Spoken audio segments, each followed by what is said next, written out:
Loop Line by Edwina Longbottom. Nathan Wyatt stared blankly at the reflection in the train window. It was a face he barely recognized anymore. Bagged eyes, 3-day stubble, and the faint imprint of stress carved into his forehead like water-worn stone. There was something hollow in the way his jaw stayed slack, as if forgetting how to clench. Outside, the tunnel lights whipped past in dull, rhythmic bursts, casting uneven pulses of light across the empty carriage like a strobe in slow motion. This was supposed to be his early night. Finish by 7, grab takeaway on the way home, maybe actually talk to someone that wasn't barking orders through a Zoom call. But here he was. Again, it was late, later than usual. Shit, what time even is it? He didn't remember missing the earlier train, just drifting. 1 minute he was at his desk, finishing a spreadsheet for a client he secretly despised. The next he was shuffling into the carriage at Holloway East, barely aware of his own movements. The click of the doors behind him had felt oddly final, like punctuation. Full stop. He slumped into the back corner seat, the one he always favored, farthest from everyone, easiest to disappear into. Not that there were many passengers left. A couple in gym clothes, sharing earbuds, legs entangled like ivy. A man with a newspaper folded neatly on his lap, unmoving, unread. An old woman, head bowed, her hands clasped like she was deep in prayer, or just clinging to routine. Nathan closed his eyes, just for a moment. The hum of the tracks, the steady rock of the train, the low, soothing voice of the announcer calling out stops in the distance. It was hypnotic, and somewhere in that haze of motion and metal, Nathan slipped away. When he opened his eyes again, the train was empty. Completely. What the f... Nathan sat up straighter. No gym couple, no man with a newspaper, no old woman. Just rows of cold plastic seats and flickering overhead lights that made the floor shimmer like water. His phone screen glowed faintly, 2:17 a.m., too late for anyone else to be riding. But still, where the hell had they gone? He leaned toward the window as the train began to slow, grinding into a station. But as it pulled in, a chill ran up his spine. There was no name on the platform. No ads, no posters, no people, just tiled walls bleached of all color, and a single metal bench that stretched unnaturally long, like it had been digitally dragged and distorted. What station is this? Nathan stood. The carriage groaned beneath him like an old wooden floor, echoing too loud, too slow. He stepped forward. His foot hovered over the threshold, but something, some instinct buried deep in his gut, held him back. No announcement, no voice, no breeze through the open doors. The air didn't even seem to breathe. It felt staged, like a set built just for him. The doors snapped shut. Shit! The train began moving again. Nathan turned quickly, half expecting someone to be behind him now. But the carriage remained still, silent. Except, next stop, next stop, next stop. The voice never finished the sentence. It just looped, over and over, until it cut off in a hiss of static. Nathan backed into his seat. His heart began to tick faster, loud in his ears. Had he just dreamed the earlier passengers? Had he gotten on the wrong train? It's just late, that's all. Maintenance line, or detour. Maybe they're running some kind of engineering test. He pulled out his phone. No signal, no Wi-Fi. Battery, 83%. At least that was normal, some anchor to reality. He looked out the window again. The tunnel had changed. The walls were darker now, almost wet-looking, like old bricks soaked through with time. Then he saw it. A smear of graffiti on the tunnel wall, sprayed in red. You shouldn't be here, Nathan. What the fuck? His name, unmistakable, painted in looping red letters that trailed like blood. His first instinct was to look for the camera, some prank show, some viral nonsense. But there were no lights, no laughter, no punchline, just the endless drag of the train through darkness. And Nathan realized something else. He wasn't afraid of ghosts. He wasn't afraid of dying. He was afraid that this endless, looping, fluorescent-lit nothingness was the afterlife. Or worse, the start of something far more intimate, personal. Like someone had built a hell out of his memories. Narrator hushed with building dread. Nathan sat motionless in his seat, staring into the window's blackness as if it might blink back. His thoughts spiraled. Had someone drugged him? Was this some psychotic break? His therapist had warned him about the signs: loss of time, paranoia, intrusive thoughts. He remembered laughing at that. Thanks, Dr. Reynolds, really nailed the fucking forecast. The carriage lights flickered again, this time with a subtle shift in temperature. The air cooled, like an invisible hand had brushed the back of his neck. Nathan rose, clutching the back of the seat in front of him. The train was entering another station. At least, he thought it was. The platform emerged slowly through the darkness, its architecture brutalist and wrong. Concrete pillars too thick, lights spaced unevenly like broken teeth. No signage, just a man, standing perfectly still on the platform. He wore a conductor's uniform, cap pulled low over his brow, arms clasped behind his back, a caricature of authority. Still as a wax figure. Nathan bolted to the door and slapped his palm against the glass. Hey, I need help! Where the hell is this line going?" The conductor didn't move, didn't blink, didn't even breathe, and the train didn't stop. It slid past like the platform wasn't real. Nathan stumbled back from the door, pulse thudding in his throat. He turned, scanning the carriage. Every seat was empty, every reflection that met his eyes was his own, lonely, distorted, silently screaming. Then he saw it, the map above the doors. It had changed. Where once it listed a dozen stops in a neat ring around the city, Archway, Chancery, Victoria, Southmere, there was now only one name, Loop Line, repeated, over and over. No, this can't be real. Every stop, every junction, every interchange, replaced.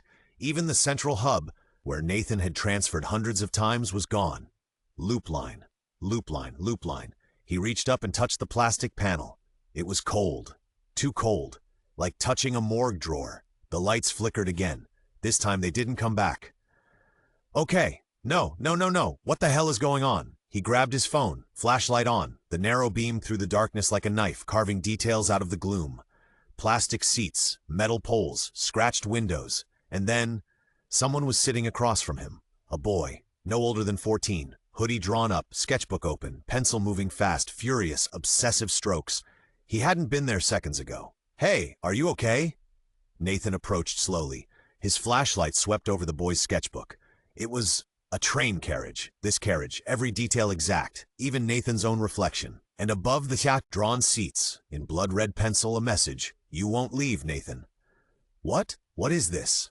The boy looked up. His eyes were dull, flat, not scared, not sad, just gone. She's coming next, you'll see.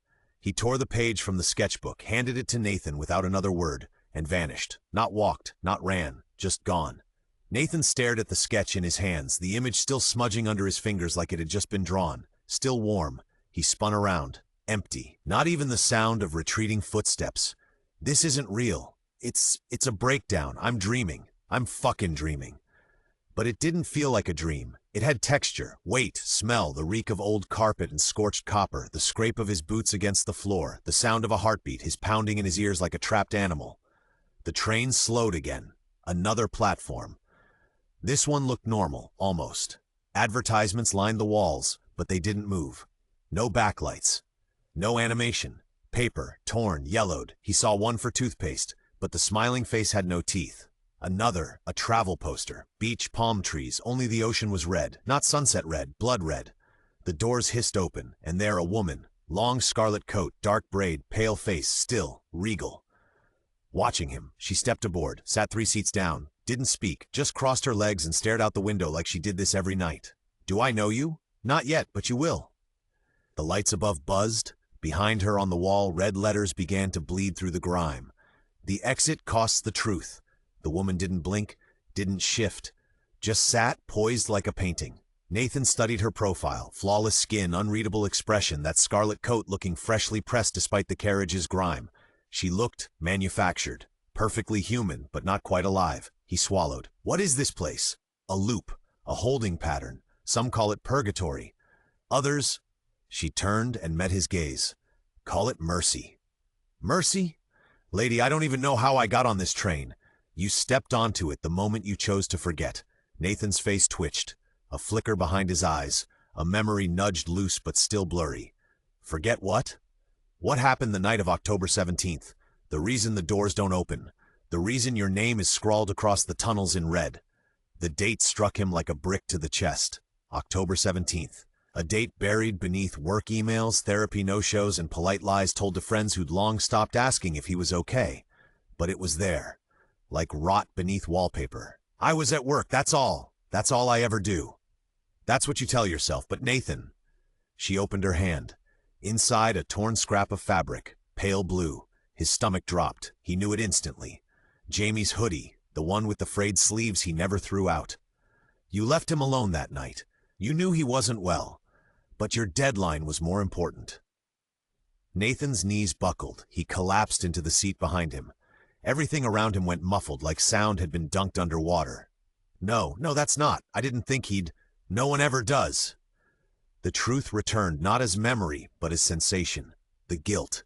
The silence of unread messages. The voicemail he never played. The bedroom he never entered. His brother's empty chair. I thought he was just being dramatic. He always got dark when he drank. Jamie Wyatt, 21, college dropout musician, diagnosed bipolar at 19, told Nathan he was too fragile for this world more times than Nathan cared to remember. Nathan had brushed it off, told him to grow a fucking spine the last time they fought. The loop will show you what you've buried, again and again, until you're ready to walk out. But you only get one door, Nathan, and only if you're honest. She was gone, just like the boy, only the scrap of blue fabric remained. And above her seat, the exit costs the truth. Nathan stood, rushed, his feet pounded down the carriage. He pushed through the doors between cars, 1, 2, 3, each one empty, sterile, echoing.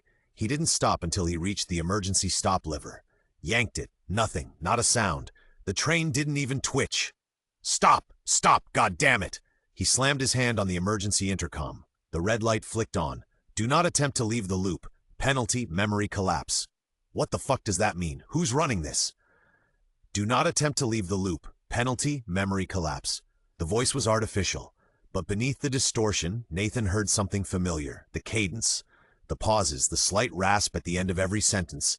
It was his voice, digitally warped, mocking him. He punched the panel. The light died. Silence. Another platform slid into view. This one with a mirror, full length, across the platform wall. He saw his reflection, but it wasn't right. His face looked younger, paler, gaunter, and behind him, a shadowin, something looming. He spun.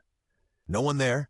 No, fuck this, I'm done. The doors opened, the mirror waited. He stepped off the train. The platform was ice cold, and then darkness. Every light died at once, and from the void came a voice. You were warned, Nathan? The floor vanished beneath him. He fell, weightless, spinning. Nothing but black and the looping whisper of a broken announcement. Next stop, memory collapse. Memory collapse. Memory co. Nathan snapped upright, back on the train. Same seat, same carriage. But something was different. He reached into his pocket. No sketch, no hoodie scrap. But above the carriage map, his name, etched into the loop line. Just another stop. And Nathan knew. The loop had him now. The rocking of the train was slower now, heavier, as though the tracks were grinding through something thicker than time. Nathan's fingers drummed nervously against his knees. His name, Nathan Wyatt, gleamed from the map above the door. No destination, no route. Just his name, embedded like a scar. The train didn't feel like transportation anymore. It felt like a courtroom, and he was on trial. He leaned back, closed his eyes, and muttered under his breath. Fucking hell, Jamie, you said you were fine. You always said you were fine. But the words rang hollow, because he hadn't asked. Not really. He'd seen Jamie that week, Tuesday. Jamie had come over, unannounced, smelling like weed and Red Bull, rambling about some synth project he was working on. His eyes were bloodshot, hands shaking. Nathan had lasted 20 minutes before making up a meeting. Jamie had nodded like he understood, like he'd expected it. And now, Nathan couldn't even remember the song. The train lights flickered again. And then the door at the far end of the carriage creaked open. A silhouette entered, tall, slim, familiar. It was Jamie. Jamie, 21, dressed in a tailored gray suit he would have mocked in real life. Hair neat, posture straight, eyes sharp. He looked like the version of Jamie that only existed in Nathan's dreams, the fixed version, the one who never broke. Jamie sat across from him, silent. Jamie? You're late. The same words the woman in red had spoken, same tone, too smooth, too fucking clean. Nathan leaned in, squinting at his brother's face, looking for something, anything that felt real. A twitch, a scar. The scar above his eyebrow. Yes, it was there from the bike crash when they were 9. But the eyes, they were wrong, empty. You're not him. No, but you brought me here. Jamie's voice began to layer, more than one tone at once. His normal register, but underneath others. Echoes, male, female, childlike, robotic. We built this place for you. Every loop, every regret. You are the architect of your own prison. You're not Jamie. No, but you needed me. You chose me. The lights blinked, and Jamie was gone. In his place, a full-length mirror. It reflected the carriage, the seats, the overhead lights, but not Nathan. His reflection was gone, only the empty seat where he sat. And in the glass, foggy and ghost-like, a new message began to appear. You are the ghost here. Nathan reached for the glass, and it dissolved under his hand. Not shattered, not vanished. Melted. The wall behind it split open with a mechanical groan, revealing a rusted hatch. Not a train door. A hatch. Paint blistered, hinges rusted. It looked like something pried out of a sunken ship. Fuck it. He stepped through. The air on the other side was dry and metallic, thick with the taste of dust and electricity. Wooden paneling lined the walls. Frayed red carpet muffled his steps. This was no longer the London Underground. This was something older, more secret, a maintenance carriage forgotten by time. A faded sign above the door read, Carriage 0, maintenance only. He moved forward, past rows of ancient seats with ashtrays in the armrests. He passed graffiti scratched with penknives. One said, Still here, still looping, still me. Dated 1989. Another, Her name was Cassie. She jumped. I didn't. Every loop had its own ghost. Every ghost had a story, and every story had a cost. At the end of the carriage, he found a control booth. Not digital, not sleek, analog, levers, gauges, cracked glass, a faded map tacked to the wall. One phrase written in red ink, everything you forget adds one more loop. Nathan opened the drawer beneath the panel. Inside, a thick, leather-bound passenger logbook. He turned the pages. Names, some crossed out, some circled. On the final page, next of kin, Jamie Wyatt, reason for loop, denial, status active, Jesus Christ. He turned another page, but this one wasn't paper, it was a mirror. A mirrored surface, rippling faintly like disturbed water. And in it, the boy with the sketchbook, the woman in red, and himself, older, wearing a conductor's uniform. No, he hadn't just been riding the loop, he had become part of it. The train was never a prison, it was a system. A machine that fed on memory, guilt, grief. A place where people like him didn't die. They lingered, maintained, looped. The train began to slow, but not like before. This wasn't a slide into another ghost station. There was no flicker of tired fluorescent tubes. This was different. The lights overhead turned cold, white, clinical. Each jolt vibrated through Nathan's bones. The walls seemed to tighten around him, and then he saw it, a vast circular space, a station, but not made for humans. The train slid into a glass-walled auditorium suspended over black nothingness. No tunnel walls, no rails, no graffiti, just control. One word, in huge red block letters, glowed above the platform, control. The doors opened. What the fuck is this place? His footsteps echoed too loud on the polished floor. The platform stretched outward, curving like the rim of a wheel. Along the edges, rows of glass chambers. Inside each, a person seated at a console watching a screen. No one looked up. Each screen showed a different train, different times, different passengers. In one, a crying child clutching a violin case. In another, a woman arguing with her dead husband. In a third, Nathan saw himself. Not now, from before. The moment he ignored Jamie's second call, he turned away. Too much, too fucking much. From a side corridor, a shape approached, a figure. The woman in red. Again, she stepped out from the corridor like she belonged there. Welcome to Control, Nathan. You're early. I'm sick of this. Who are you really? I'm you, just the part you've never had the balls to talk to. Behind her, another figure emerged. The conductor, not a shadow this time. A man. Older, eyes hollow, his face, Nathan's. You've looped 19,483 times. Your guilt is stable, your denial still fluctuates. This is some kind of fucking simulation? No, it's worse. It's you. The loops didn't trap him, they reflected him. Regret is the fuel, memory is the track. You are both. No, I'm not part of this, I didn't choose this. You chose not to face it, so the loop faced it for you. Again and again, until you could. Behind them, a new screen blinked on. A new train, clean, empty. Assigned, Wyatt 02. The label below, transfer ready. Nathan stepped forward. His next ride, his loop to maintain, his ghost to guide. You can stay, keep the rhythm, forget the pain, or... She reached into her coat, offered a key, antique, brass, old as memory. Or you can unlock the final carriage. The key hummed in his hand like it knew things he didn't. What's behind it? Whatever's left of you. After truth. He didn't speak. He just turned and walked. Through the station, past rows of watchers, past loops he would never understand, and into the dark corridor marked Exit. The corridor narrowed. No lights, no guide rails, just rusted metal beneath his boots and the soft hum of something ancient waiting. The air smelled like burned paper and old sweat, like grief had a scent. At the end of the passage stood a single carriage, disconnected, floating above the void like a forgotten lifeboat. No number, no identifier, just a plaque on the door. Exit, fuck me. He inserted the key. It turned too easily, like the door had been unlocked this whole time. The lock clicked and the door opened inward. Inside, it was quiet. Not silent, just full of small, awful noises, whispers, memories. Nathan stepped in.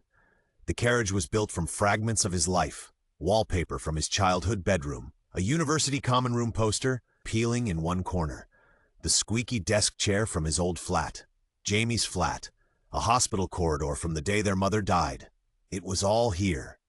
Out of order. Unmoored. Jamie, where are you? At the heart of the carriage sat a single wooden chair, facing a mirror. A full-length pane of glass fogged at the edges like an old bathroom mirror. Nathan sat down. The glass didn't show his reflection. It showed moments, memories, like flickers of film looping too fast to stop. Jamie at 6, grinning with a missing front tooth and a melting ice cream. Jamie at 12, crying when Nathan punched him for breaking his headphones. Jamie at 21, leaving the voicemail. Hey, Nate. I'm not feeling right, man. I'm scared of myself right now. Please just call me back. Nathan covered his face, but the mirror kept showing more. Jamie curled up under a blanket. A window opened just a crack. The carbon monoxide alarm blinking red, then dark. I didn't think you'd actually... I thought you were just trying to make me feel guilty. Again, just like always. The mirror pulsed, and then... it cracked. A line running down its center like a wound.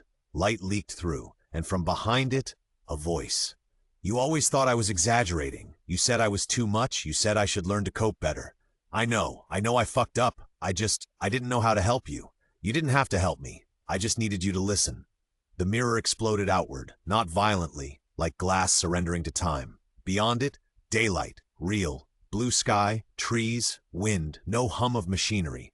No ghost stations, just life. Nathan stepped forward. Each footfall sent a tremor through the dream.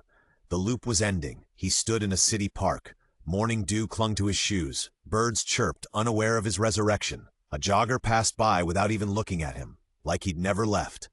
Like the loop was a nightmare only he remembered. He reached into his coat pocket. Only one thing remained, a faded train ticket. No barcode, no seat number, just a word. Remember, Nathan stood beneath a tree, tears welling, lungs full of air that didn't taste of old regret. Jamie was still gone. That wouldn't change. But he remembered now, fully, and the loop no longer had him. The guilt would stay, but guilt could be carried. And for the first time since October 17th, Nathan Wyatt was awake.